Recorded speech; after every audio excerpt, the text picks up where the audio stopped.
It's interesting how Israel is supposed to be the safest place for Jewish people, and now Jewish people are fleeing Israel because of the Israeli government attacking Iran and Iran defending itself.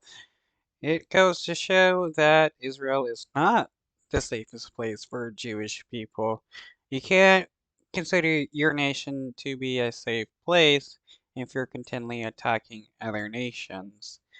And there's been, tons and tons and tons of Israelis and Jewish people around the world that have gone out against the Israeli government and told people that they don't feel safe in Israel because the Israeli government is making it unsafe for Jewish people in Israel as well as for Jewish people around the world by trying to equate being Jewish with Zionism. You can be Jewish and be against Zionism, as well as be Jewish and against the Israeli government. Being Jewish does not mean you're automatically in support of the Israeli government, but the Israeli government loves to equate the Jewish faith, uh, the Jewish identity, and Judaism with Zionism when those things are completely different from each other. A cruise ship said to be carrying evacuees fleeing Israel arrived in Cyprus port city of Larnaca on Wednesday, June 18, after thousands of travelers were left stranded due to the closing of Israel's airspace due to its ongoing conflict with Iran. The Israeli-owned Miss Crown Iris departed Israel for Cyprus on Tuesday, June 17.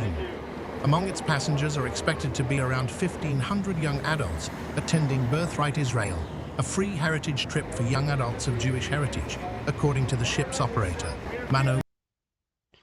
So, people like not born in Israel has the right to go to Israel and take land from other people because of some supposed birthright. How is that any different than a Nazi during World War II claiming that because they're Christian and God's chosen people that they had the right to take land from any other people? Wasn't it the Nazis' birthright to take land from people? Maritime, the operator, which is working in coordination with Israel's transport minister, said the ship will also carry Israeli citizens stranded in Cyprus back to the port city of Haifa and is scheduled to make 2 crossings between the 2 destinations. It was scary. It wasn't easy. Definitely was a little anxious at the start. When you first heard that first siren, it was very new to me. I never heard of this stuff, and like to the people that live in Israel, it's a daily thing. So Oh, so Zionist Israelis are now having to experience what it's like to be a Palestinian and constantly being attacked by the Israeli government. Unlike Palestinians, the Israeli government is able to uh, have a emergency alert telling people that something is going on. Palestinians don't have that luxury. for them, they all were very calm. Yeah. I spoke my piece. I'm heading home, heading back to New York. So we'll see what happens. Hopefully we're back by. He's heading home back to New York. How can he claim his birthright is in Israel if his home is in America?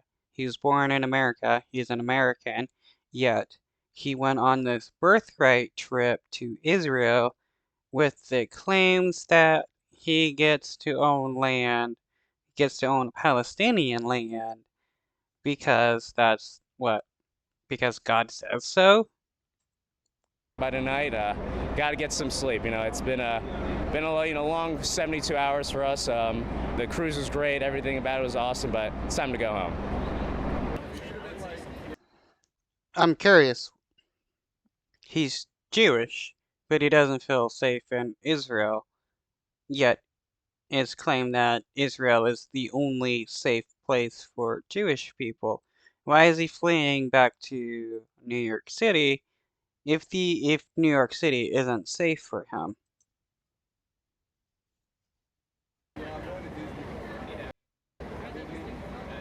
Right now, I'm very happy to be in Cyprus and get home safe to my family. And Israel is very scary. We didn't sleep for nights on end. We were all very exhausted, and this is a sigh of relief. Another Jewish person, another Zionist Jewish person, fleeing Israel because they don't feel safe in Israel. And again, according to Zionists, the only safe place for a Jewish person is in Israel. But these people are fleeing Israel because they don't feel safe. Make it make sense.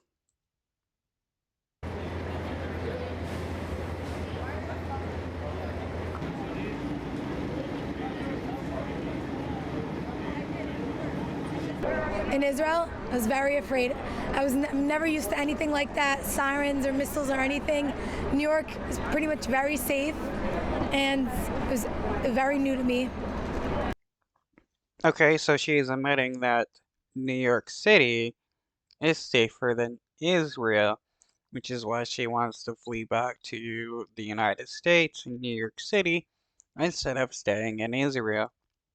So again, the propaganda of Israel being the only safe place for Jewish people is a lie.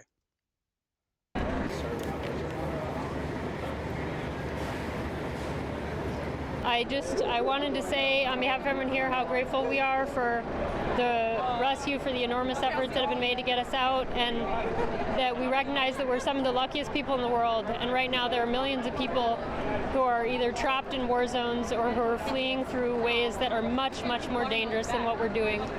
And Yeah, like the Palestinians being continually genocided by the government that you support and the government and nation that you're fleeing from because you don't feel safe in that nation that is claimed to be the only safe haven for Jewish people. It's wild.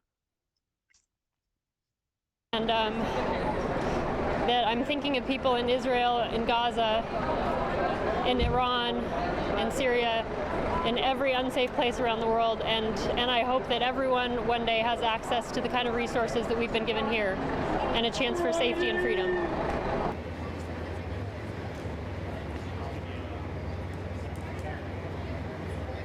The first few days were fine. We're all having fun. All of a sudden, we were in Tel Aviv. It was 3 a.m. and we started hearing sirens in the sky. So we went to the bomb shelter. From there, every single day, we've been hearing sirens, missiles over us.